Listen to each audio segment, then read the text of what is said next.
friends, aujourd'hui je vais discuter un peu de mes meilleures lectures de l'an dernier, 2021. J'ai super hâte de parler d'un livre en spécifique. Je vais pas vous mentir, j'ai l'impression de toujours le dire, mais l'an dernier c'était pas fameux en termes de lecture.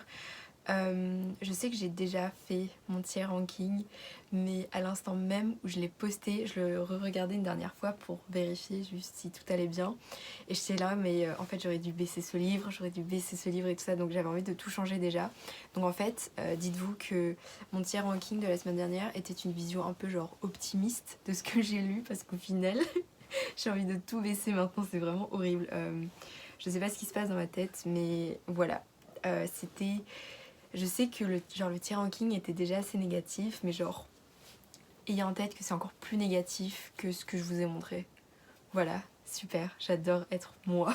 Avant de vous parler des livres, donc je vais d'abord faire les honorable mentions et ensuite parler de mon top 2. Vraiment très très très petit ce top cette année, je crois que c'était pareil que l'an dernier d'ailleurs. Mais avant de parler de tout ça, je vais vous parler un peu des statistiques, j'adore les statistiques.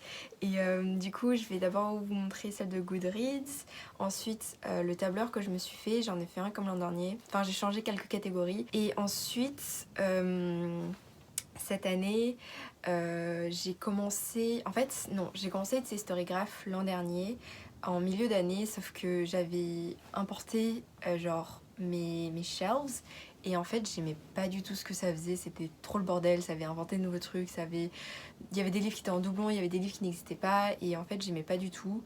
Et en fait j'aime pas Storygraph, j'aime pas la manière, j'aime pas la surface, genre je trouve que c'est pas... Enfin moi je comprends rien à comment ça fonctionne et pourtant j'ai essayé. Mais du coup je voulais pas utiliser Storygraph donc j'ai tout enlevé et en fait je me suis dit que comme je voulais quand même les statistiques de Storygraph, que j'allais juste commencer là cette année et que j'allais juste en fait mettre les livres et la date à laquelle je les ai lus.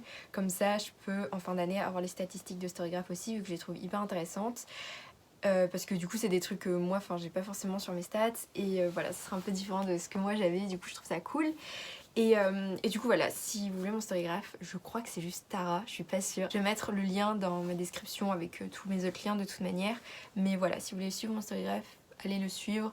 Mais mes reviews et mes ratings et tout ça resteront sur Goodreads. Parce que comme j'ai déjà tout sur Goodreads, je préfère rester sur Goodreads. Et but anyway, maintenant je vais commencer à vous parler de mes statistiques de l'an dernier, de l'année 2021. Alors l'an dernier j'ai lu 83 livres, c'est différent du chiffre dont je vous ai parlé dans mes tiers rankings parce que y a mes livres de cours, il y a les romans graphiques que j'ai lus, il y a tous les mangas, il y a les fics que j'ai lus aussi, il y a des albums que j'ai lus, il y a des novellas que j'ai lus, il y a des recueils de poèmes que j'ai lus et ça c'est du coup pas des trucs qui sont inclus dans mon Google Sheets. Mais du coup voilà, j'ai lu un total de 83 livres et ça fait 23 811 pages. C'est très peu, je crois. Pourtant ça fait beaucoup de livres, mais je crois que c'est parce que j'ai lu beaucoup de mangas et du coup forcément les mangas ils ont moins de pages. Enfin bref, c'est bizarre, mais c'est pas grave. Mon goal de cette année c'était 100 livres, mais je mets 100 livres tous les ans et c'est pas un goal que je cherche à genre atteindre, c'est juste pour la déco vraiment. Et parce que oui, ok, idéalement j'aimerais lire plus de 100 livres, vu que c'est ce que je faisais avant, mais ça me dérange pas de pas le reach. L'an dernier c'était une année qui était genre compliquée en termes de lecture, puisqu'en début d'année je lisais juste genre que des trucs pour mon mémoire, et que des trucs pour mes examens, et que des trucs pour les cours.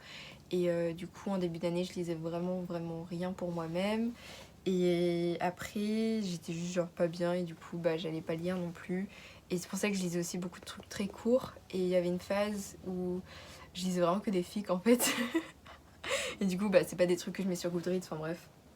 Anyway, c'est pas grave, je sais pas pourquoi je cherche à me justifier tous les ans, mais voilà. Le livre le plus court que j'ai lu s'appelle Wonder, c'est une fic que j'ai adoré, genre vraiment c'était trop bien. Mais sinon en termes de livre normal, le plus court que j'ai lu ça doit être The Ones Who Walk From Omelas, Who Walk Away From Omelas plutôt, de Ursula Le Guin.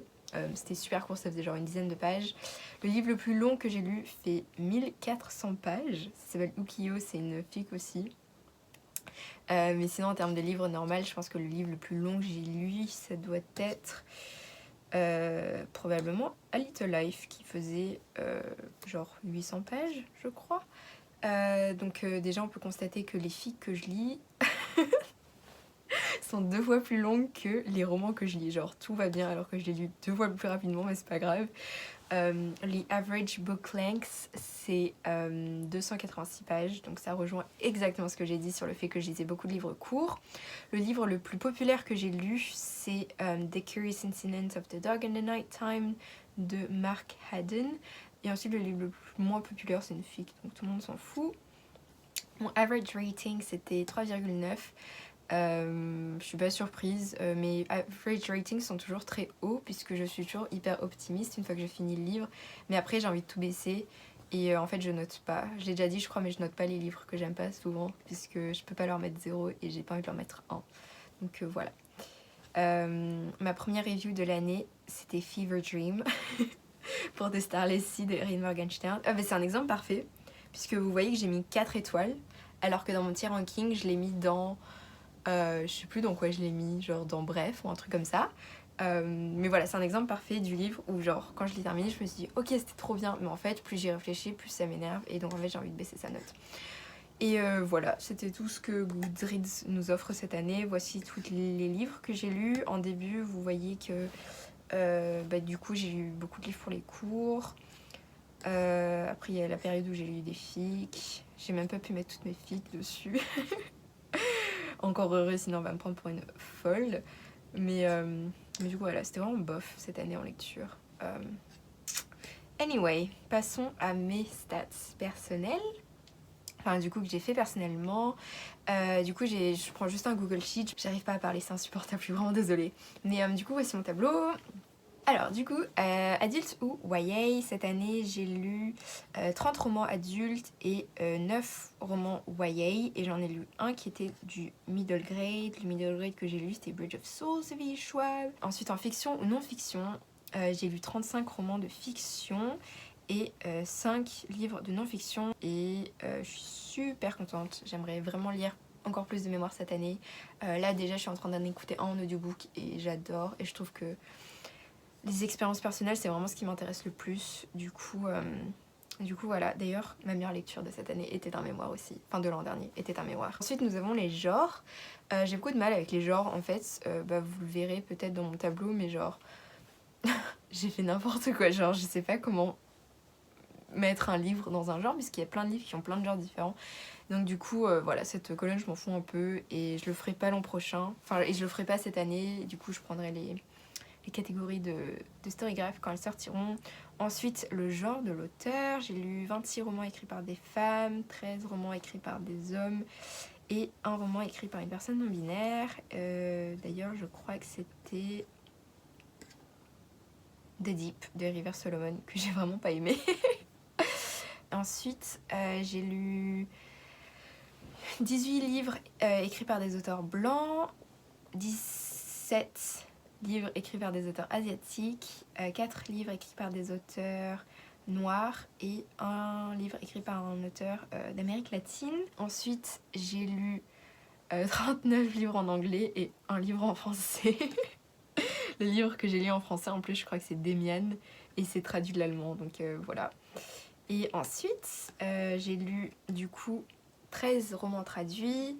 Et parmi ces romans traduits, j'en ai 5 qui étaient traduits du coréen, 4 traduits du japonais, 2 traduits de l'allemand, 1 traduit du mandarin et 1 traduit du portugais. Mais du coup voilà, ça c'était mes stats un peu pour l'an dernier. S'il n'y a rien hyper intéressant, faut garder en tête que du coup le pool de départ était genre très peu, enfin j'ai lu 40 livres, du coup c'est vraiment pas...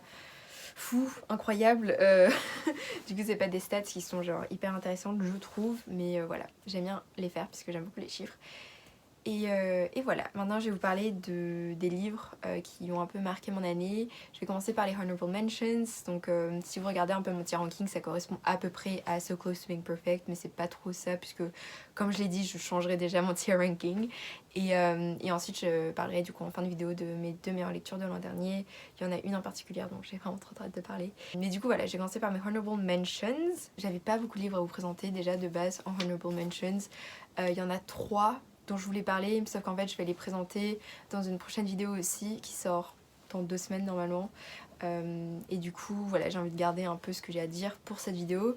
Mais du coup ces livres c'était Kim Ji-young, Demian et Almond que je présenterai dans cette vidéo. Du coup j'en parlerai pas maintenant, mais ils sont des honorable mentions. Ensuite il y a Ocean Vuong et On Earth We're Briefly Gorgeous que j'ai l'impression d'en avoir... J'en ai déjà parlé, je crois, j'ai le souvenir d'en avoir déjà parlé. Ça doit être dans ma vidéo que j'avais postée en début d'année dernière. Mais voilà, j'ai l'impression que beaucoup de personnes en ont déjà parlé. Du coup, j'ai plus grand chose à dire sur ce livre. J'ai beaucoup aimé le fait que ce soit sur une relation mère-fils.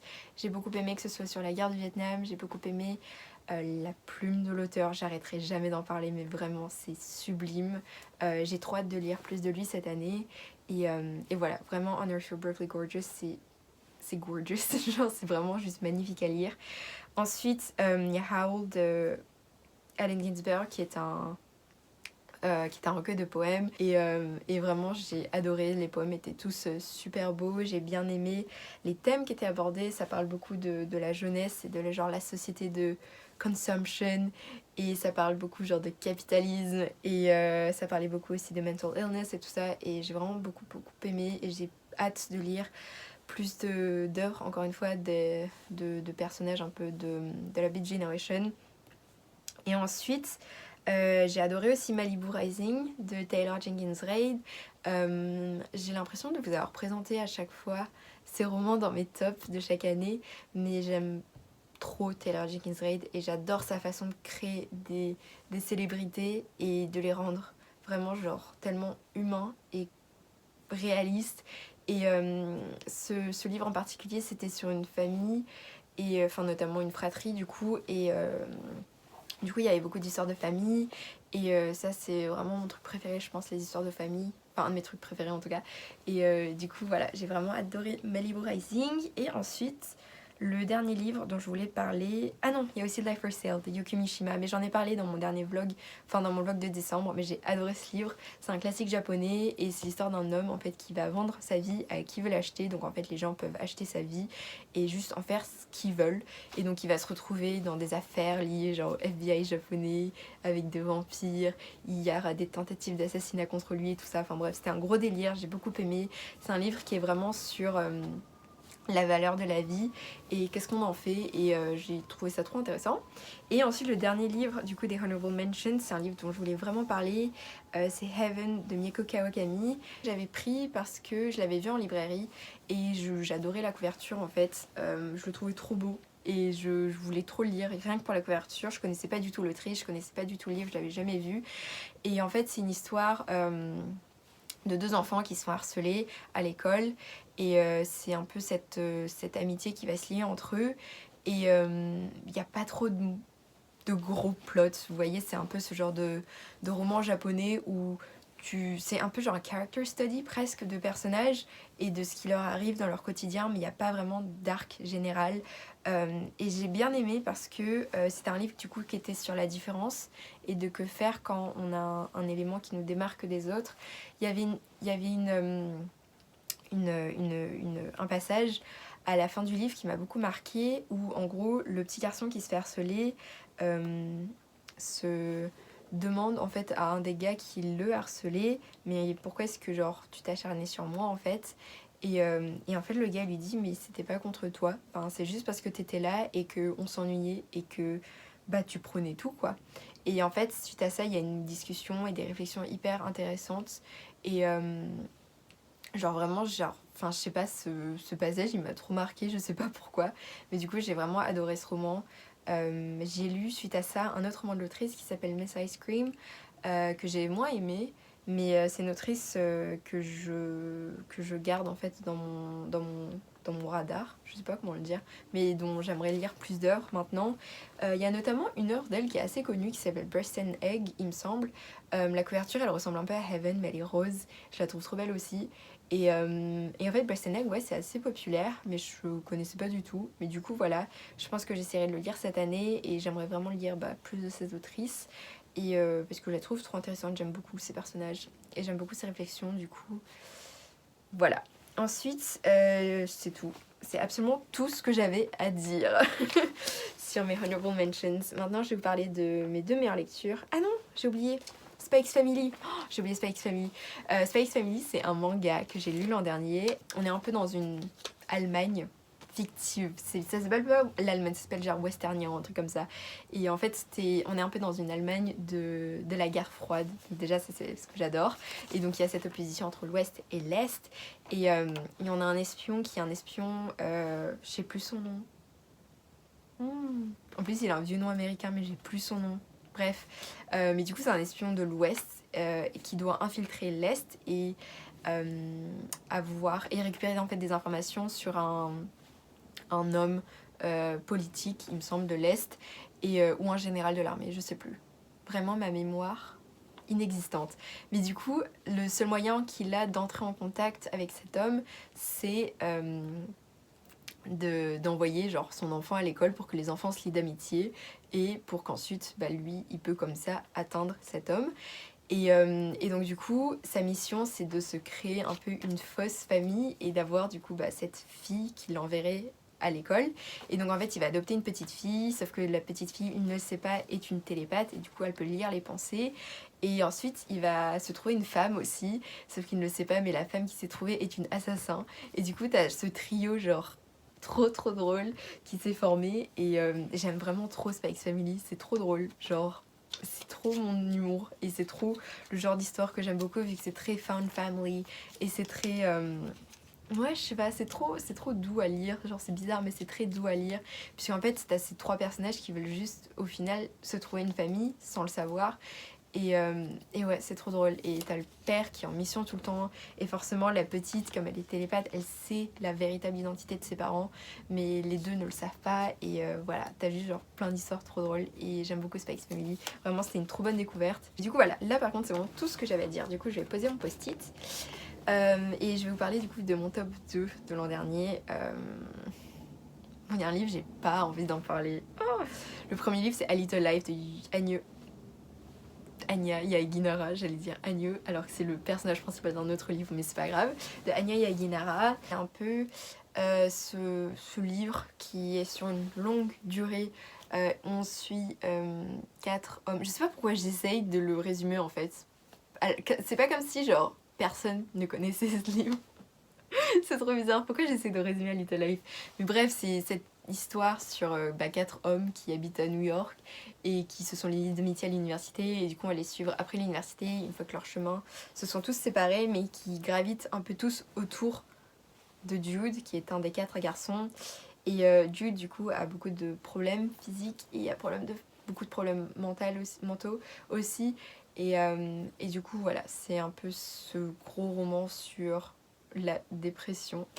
Je sais pas comment expliquer ce livre autrement. J'ai fait une grosse vidéo sur A Little Life déjà, c'était un reading vlog, n'hésitez pas à aller le checker si ça vous intéresse. À la fin de la vidéo, il y a toute une partie review où je parle un peu plus en détail du livre, de ce que j'ai aimé, de ce que j'ai pas aimé, de mon ressenti quant à certaines choses qui s'y sont passées. C'est sans spoiler, je ne spoil jamais le livre, mais du coup voilà, n'hésitez pas à aller checker ça. A Little Life, quand j'y repense, ça me... Je sais pas, j'ai toujours genre mixed emotions quand je pense à ce livre. D'un côté, il m'a fait tellement mal, mais d'un autre côté, il m'a fait ressentir tellement de choses et c'était ce que je recherchais et je sais pas, c'est juste un livre qu'il fallait que je lise et je suis heureuse de l'avoir lu parce que vraiment, je pense pas être la même personne depuis que j'ai lu et ouais, c'est un livre qui m'a vraiment beaucoup affectée et je l'aime énormément. La plume est sublime, les personnages sont vraiment cool, le setting, l'histoire, le pacing, genre vraiment tout était tellement bien. Next, puisque j'ai plus envie de parler de ce livre. Next, du coup, ma meilleure de lecture de l'an dernier. J'en ai pas parlé du tout, j'en ai pas parlé nulle part, sauf sur Goodreads. Mais ma meilleure lecture de l'an dernier s'appelle Crying in H Mart de Michel Zauner. C'est un mémoire. La raison pour laquelle je l'ai lu est hyper random. En fin d'année dernière, en novembre, décembre, enfin non, plutôt octobre-novembre, je cherchais des jobs et du coup je postulais à plein de trucs. Et en fait, je cherchais des jobs aussi dans l'édition. Et j'avais, je sais plus pour qui c'était, je crois que ça devait être Penguin. Je crois que ouais, c'était Penguin. Penguin, ils demandent toujours ça dans leurs applications. Mais à chaque fois, ils veulent genre qu'on écrit une sorte de mini-chronique sur... Bah là, en l'occurrence, c'était pour un imprint de non-fiction. Et du coup, ils voulaient genre un petit paragraphe sur un livre de non-fiction qui soit sorti récemment. Et donc du coup, quand je réfléchissais à tous les livres que moi j'avais lus, il n'y en avait absolument aucun genre qui était sorti récemment, vu que la non-fiction que je lis c'était plutôt des vieux trucs. Et donc du coup, je me suis retrouvée sur internet à littéralement juste chercher des romans de non-fiction qui étaient sortis cette année, enfin l'an dernier du coup. Et je suis tombée sur Crying in H. Mart et je me suis dit bon bah ok, je connais pas ce livre, mais la couverture a l'air sympa. Et en fait, je savais pas du tout à quoi m'attendre et ça a été une énorme claque en le lisant.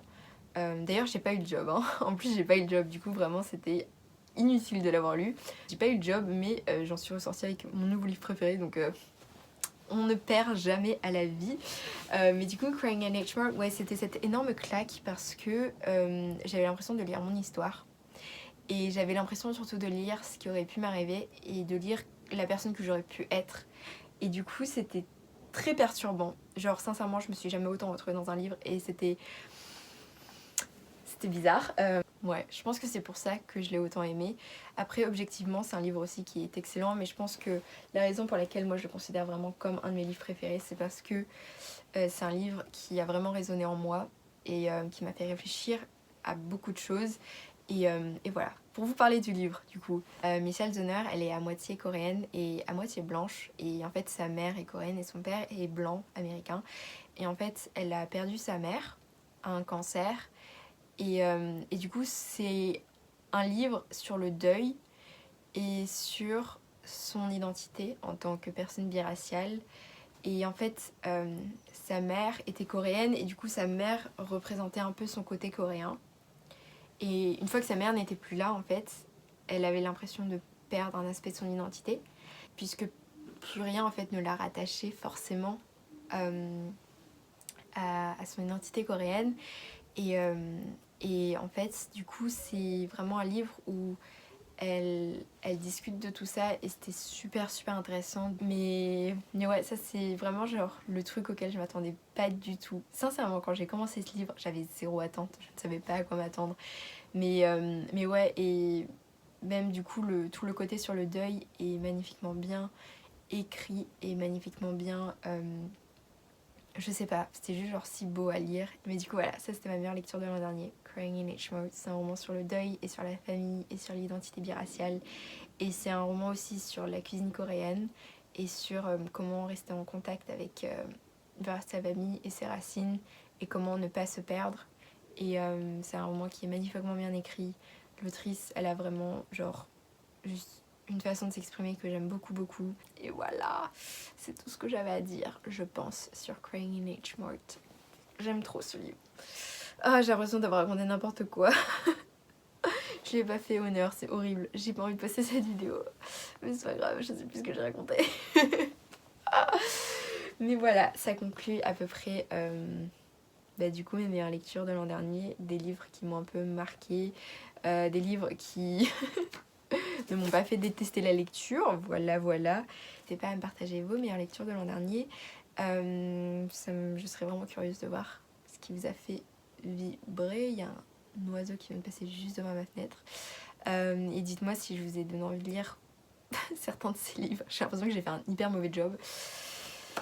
But anyway, merci beaucoup d'avoir regardé. Je vous retrouve la semaine prochaine pour une prochaine vidéo, vu que maintenant je vais commencer à poster chaque semaine normalement.